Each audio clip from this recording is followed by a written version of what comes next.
Okay, praise God. Palakpakin ang buhay ng Diyos. Salamat sa Ginoo. Anyway, nasayod ta sa kayo sa Ginoo sa atong kinabuhi. Every time na nag-programa ko sa radio, mawagod niya ako ang ginatagline, no? Sa pag-programa. Sa intro and then sa extro, no? Every day is a blessings day. Amen. Every day is a blessings day. Amen. Kay nito umanta, no? Kita Kristohanon, kita mituo nga dunay Dios, Ginoo sa atong kinabuhi, nga mo'y nagbuhat sa tuan niya kanang nituo sa kita kadit pa man sa tanang higayon nga kanang wala tinituo nga dunay adlaw nga ginaingon nila nga malas, dunay adlaw nga kanang parang dili gyud maayo ba. Amen. Kung dili ang atong tuhuan, tanang adlaw sa atong kinabuhi, puro maayo, puro maayo na gibuhat sa Ginoo. Amen. So, good morning sa atong tanan. Shalom. Peace be with you all. Kung pagtahod sa tanan atong mga kaigsunan, especially ang pastor. Welcome kay Pastor Jimmy. Okay. So praise God. And anyway, welcome kay sa Pastor Jimmy. Because we are a family of God, and then we are one body of God. So, glory to God. Wala man ato ang regional pastor, but still, sahit magyud ka, no? Padayon gihapon ang iyang tawag nga pakikuyog sa matagusakan nato, basta susama niiling mga bukanga. Muna, buhata, matupa sa Apostol Paul, buhata, alam sa kahimayaan para sa Ginoo. Muna pinaka-importante diyan mga kaibigan. So today is a centralized family day. Hindi lang ka nag-host, no? Mga nag-host ka ang Digos, but still, ihapon na we are one family of God. So welcome kayo, matagusakan nato. Ina, salamat sa Ginoo kay nagkita ka. Tanawa, tutuki ang imong katakad diya. Niya, dili na siya sa panahon nga karon lang. Amen. Kung kita, hindi. Sa tanang higayon, hangtod sa pagbalik sa Ginoo, nindot kayo magkita ka, dito pagyod hangtod sa pagigarian sa Dios. Di ba? So, nindot kayo. Well, nasayod ka, mga kaigsunan, salamat sa mga testimonies. Kabahin na siya sa tawag na calling sa Ginoo. Because our calling is a divine calling. Amen. May ganong kaayo ang pagkatawag sa Ginoo sa tuan. Tungod, may kanak siya usa kahigayon na ipapakita na kita hinigugma sa tuang gabaw makagagahon. Yeah? So, layliwan, ang atong tema, nagkanayon, atong nga tema na ito is depend on God. Amen? Nya, ato ang tawag nga teksto, mauna siya sa Salmo, Kapitulo 18, versikulo 3. Matunggipan ito. Ang sugyot, natin pa man, sa pamaagi, ato pagkatawag nato sa Ginoo, sa kung sa maman ang mga matubang nato, mga sirkumstansya sa kinabuhi, but still, God is working to us. Nga mamuhat din siya sa tuwa. Whether we like it or not, tested and proven yun nato ang Ginoo sa atong kinabuhi. Amen! Inay mo katapat, tested and proven nato ang Ginoo. Diba? Kanang walay puwas ang imuhang tawag paglukso. Na mo galit ko tawag na every time na mag-worship sa Ginoo, way ulaw-ulaw. Tigil ta maulaw. Ano naman? Kaulawan ni mo nga ato ang dahil ang buhay na Diyos pinagbuhat sa Torah. Amen! Di ba? So, kinahanglan yun nato every time we have to worship unto the Lord. Kinahanglan yun na imong magsugod ka. Huwag tayo ulaw, ani. Anaay mong Face down. Baga. Manipis na ako ng ulawon. Pero, anyway, makaigsunan, nasayad yun ta, nga, kinahanglan din nato sa atong pangalagad sa Ginoo. Kinahanglan yun, mahimot ang madasigon, permanente sa pagpangalagad sa Diyos. Okay, so we have to start. Ang pulong na ito pag-isgutan, topic na ito is depend on God. Depend yun ka sa Ginoo. Unsa pa ang mga sirkumstansya, kahit na pong balakid sa ating buhay, alam at alam po natin ang Panginoon ay nariyan para tumutulong, gumagabay sa bawat isa. Amen. Diba? Nahadya po siya. So, ang tanan mo na ito ang mga kwan, saan bigid ka sa Ginoo? Amen ba? We have to depend unto the Lord. Whatever it is ng mga tawag kining nga sugubang nato everyday sa atong kinabuhi. So adunay tawag niini sa higayon sa tanang mga butang ngano makaingon magyutang nga we have to depend unto the Lord. Kumunay pangutana para diha sa atong kinabuhi. So every time kung kita mo depend sa Ginoo, natural, sure yun ka. Hinayang katapat, sure. Are you sure? Pag sure. Amen. Di ba? Sure man ka, pero dapat pag sure yun. Hindi na kung sure lang, shortcut. Amen. Okay. No? So, tanaw nato ni. Doon ay mga pulong o mga napulo pamaagi para ito ang masinati kung sa Diyos ang buong pa apot sa Ginoo sa matapasakan na ito.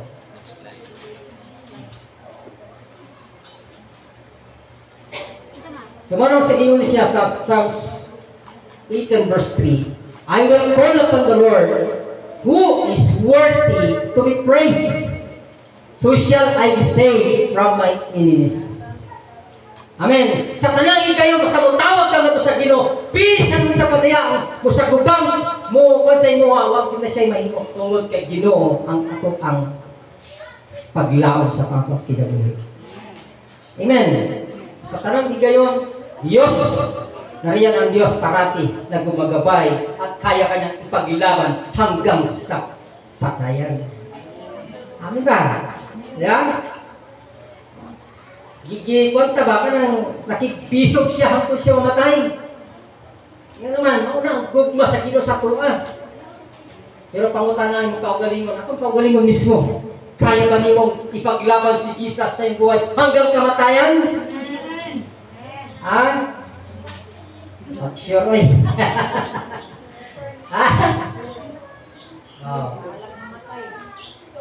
Bahala pumatay. Okay, sige.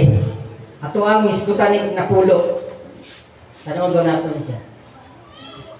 Number 1, depend on God. Sure, there is victory. Amen. Kung ikaw nasayong naging ka sa iyong kinabuhi, hangtod kayo ang divine calling sa Ginoo sa imo ha, pasabot. Sure na yun ang imong kinabuhi, tungod kay depend na ka sa Ginoo. Amen ba? Amen. Kung ni-depend ka sa Ginoo, kung pasabot, wala na tawag na kuha na sa mga butangan. Kung ikinasayot ta nga ang Diyos na siya kanunay sa atong kinabuhi. Every time, makigsunan, there is victory unto the Lord. Tungod kay siya, victorious siya sa atong kinabuhi. There is victory.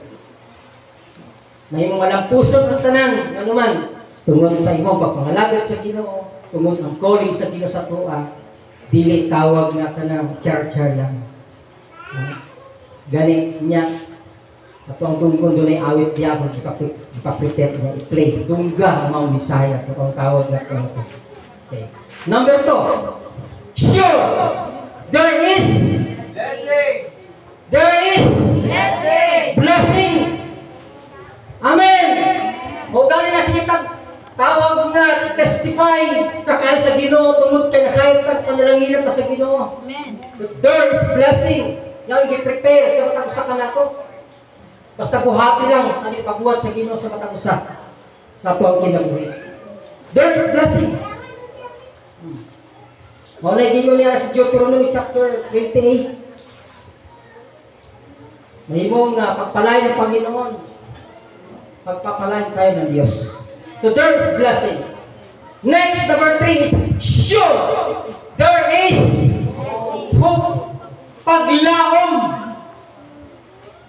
Busa ang ato pagpangalagad sa Ginoo dagumi. Ang dakong paglaom nga mabot ang panahon mag-uban ka rito sa gingharian sa Ginoo. Because we are one family of God. Diba? Sumindot kaayo. Kung dunay tawag nga mo encourage sa imo ha sa pagpangalagad sa Ginoo, mo encourage sa imo nga magtugsimpang, just do it. Pasalamatan ang Ginoo niya na tungod siya gigamit sa Ginoo aron ikaw madala sa gingharian sa Dios. Amen. So, there is hope. Dakong paglaom. Oh, yun na ko'y programa ang paglaom. Ano man? Ang paglaom, labi na sa mga na-apil, hindi nga nabiktima sa paggamit sa ginadili na droga. Oh, di ba? Ang paglaom. So, isip kita mga Kristohanon, dako ang atong paglaom kay magdamlag, moabot ta o mag-uban ta sa gingharian sa Dios. Mao na ato ang ginakuan paglaom na ginapaabot. Amen ba? Next! Sure, there is comfort. Why? Oh. Kung naa sa pagpangalagad sa Ginoo, sa tanang higayon, mga problema man tao sa man ang natubang nasagubang everyday sa kong kinabuhi, there is a comforter no other than the Holy Spirit. Amen. Amen. The Holy Spirit will be the one to comfort us. Amen. Muabot man ang panahon, pero kinahanglan dito. We have to pray. Lord, help me. Holy Spirit, comfort me. Ano ba siya? Siya ang ato ang tawag nga teacher, siya ang ato ang comforter, siya ang ato ang helper sa atong kinabuhi. So every time, there is a comfort coming from God. Kalima, kung ikaw ituo, sure yun para sa imo, there is peace. Amen. Pamilya sa Ginoo, kung ikaw ang alagad sa Dios, aduna gyoy tawag na meron kong kapayapaan. Nabihan na karon kay eleksyon, mo na itong mga paglaom na pag-ampon na ito, na kanunay maghari yun ang kalinaw o kapsay. Amin ba? Mga prayer na ito mga Kristohanon. Dili yun natin kalimutan na. Karong panahon na, kay grabe kayo. Dari, kung kayo karon ang tawag na politics. Di ba? Pero ang pinakakunan niya, prayer lang yun. Ato ang panlaban. Isip kita ng mga pamilya sa Ginoo. Another 5. Number 6. Depend on God that you are sure there is protection. Amen. Amen. Dunay protection ang Ginoo sa matag usa kanato. Wherever you go, God is with us. That is the promise of God. Yan? Isang asa ka mo ito, isang asa ka. Proteksyonan ka sa Ginoo. Why? That is the promise of God. Hallelujah. Amen. Yeah? There is tawag protection. Protektahan ka sa Ginoo. So, maugan na siya, ayun ang kahadlok. Kaya proteksyonan ka sa Ginoo. Amen. Dunay angel na iyang padala. Amen. Daan, alam ka nato. Kung may magabantay sa makagusan. Ayan ba? Number 7. There is strength. Dunay kusog. Amen. Di ba? Kung wag kusog at ihatag sa Ginoo sa tuwa, wag maliban lang ka ng tawag nga walang kusog. Ito, tigado na siya. May klaseng tao. Pero pasalamati ang Ginoo kay everyday ihatagan ta kusog sa Dios. Kay mo na ang tawag nga way, no? Paraan na sa Ginoo para kita makapangalaga diha. There is strength. And then next number 8, sure there is direction. Amen. The family of God, isip mga Kristohanon, doon ay direksyon, may hatag sa Ginoo. Ang kanang maong direksyon, ang direksyon na mao na sakto na direksyon para sa ayuhan sa imong kinabuhi. Salamat sa Ginoo. And the right path in ito. Dapat mao binasubayon din nato. Kanang direksyon, mao nang direksyon nga para sa atuan, para sa kabutihan ng ating pong buhay espiritual. Ano yung pinaka-importante para din. There is direction. And then number 9, sure, there is joy. Yan. Kaya ako may joy. Isa mo dyan. Ako mo dyan. Di ba? There is joy. Dapat malipayon yun ta. Kita mga anak sa Ginoo, Kristohanon, may matang malipayon ito sa Diyos. There is joy. We will serve the Lord, and then there is joy. Ayan. Number 10 is, there is changes. Doon ay mga dapat kung pasabot na ni changes, doon ay pagbago. Diba? 5, 7, 10, 1 Corinthians, 2 Corinthians. So, kinahanglan yun, doon ay pagbago. Divine calling sa Ginoo. Itawag ka sa Ginoo, aron na nalagad ka kaniya. So, dapat ang atong kinabuhi, pagbuhon yun na to. Kita dati, o nag-drive rin sa atong kinabuhi, but from now on, ang Ginoo na may mag-drive sa atong kinabuhi. Hayaan na po natin ang Diyos, may mag-drive sa atong kinabuhi. Amen ba? Ikaw nindot? Nindot mo itong una, God? Na ikaw nag-drive sa mong kinabuhi, pero ang problema, nahimong abuso lang, na-abuse pa. Tawag na abuse authority. Yatagan mga otoridad nga mo, ikaw mismo mag-drive sa mong kinabuhi, pero nahimong di-abuso, mo na yung pinaka-karon, naka-worse na itawag sa kinabuhi. So, sa ibuhat, kay laban ka sa Ginoo, that's the time. I-cut niya ang mga dili maayo sa iyong kinabuhi. So, gusto na po niya, siya na po ang mo-drive in sa ang kinabuhi. So, salamat sa Ginoo, kay ikaw, kitang tanan, welcome to the family of God. Amen! Diba? Salamat ang Ginoo niya, anak. Kay love ka sa Ginoo. Tungod kay love ka sa Ginoo, mo to. Diba? I-cut na to niya ang mga dili maayo para ma-stop ka dito, para di ka mahimong mapahamak sa banang mo. Ika ngay, sa huli na ang pagsisisi. Di ba? Impyerno man ang sakutan. Pero salamat sa Ginoo, pinaagi sa iyang love, igugma sa tuang, maunay nagtabo. So gusto gid niya kita tanan. Dito kita mabot sa iyang gidar niya.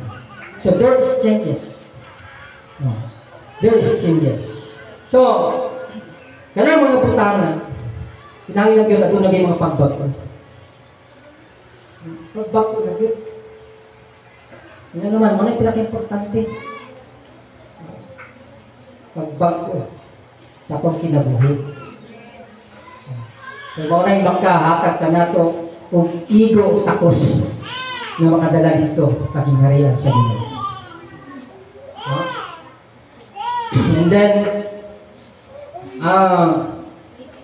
tunay mga butang, walay liwan ng pamilya ng sa Diyos ang gustong luwason sa Ginoo. Ito, ako na. Ang pamilya sa Ginoo may luwason sa Diyos. Kinsa man eh. Ikaw, itong tunay Ginoo sa iyong kinabuhi. Ito, ikaw, nga rin Diyos sa magbubuhat sa iyong kinabuhi. Muna ang gusto iwasan sa Ginoo. Amen ba? Because we are the family of God. Iwasan ka sa Ginoo. So, hope and pray nga sa tanang higayo sa kong pinabuhi, mo depende dito sa Ginoo.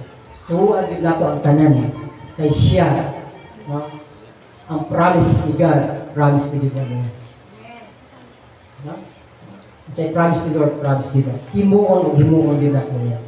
Katong lang yung part lang na ko sa awit. Ang title lang is, ako nagunggan ko niyan siya. Hindi daw, paki-play na lang. Dunggon na to.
Always magkita sa fellowship center. Malaan ka ay iniinter. Ang pangyay sikretong labok, sikretong muna.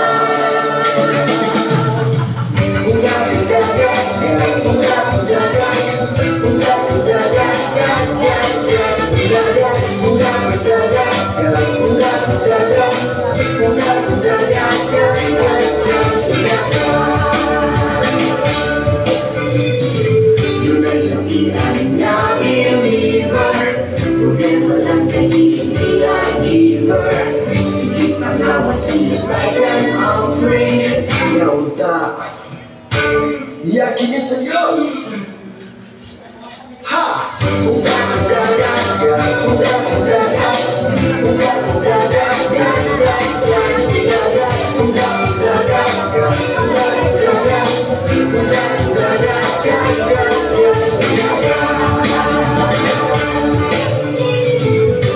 Kaayos sa prayer meeting, kasi kaayos sa prayer eating, at ikaayos sinas ilang hearing. Dahil lagi Christian, Christian.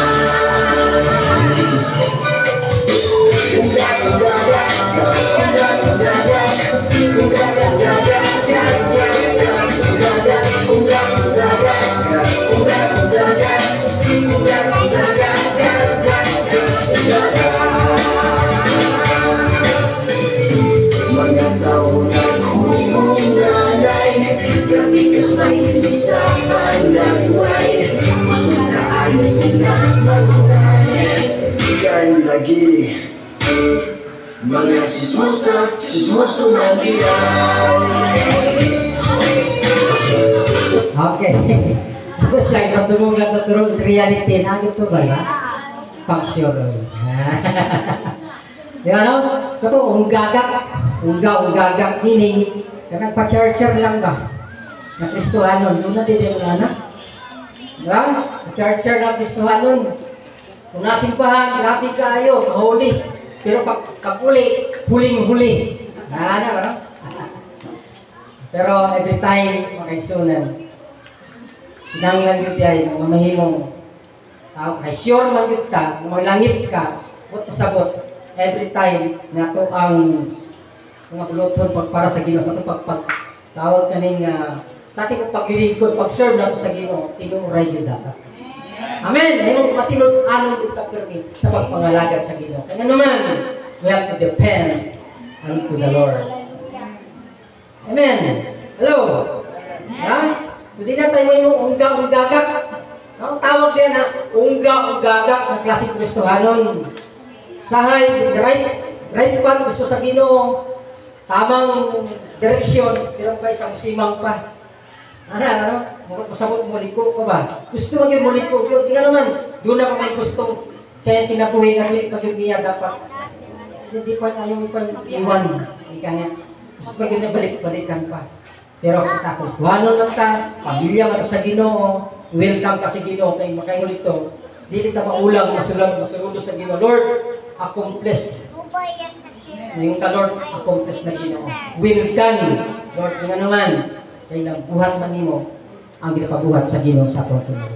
So thanks God. Salamat sa Ginoo sa mao magpulong na tuwang islutan.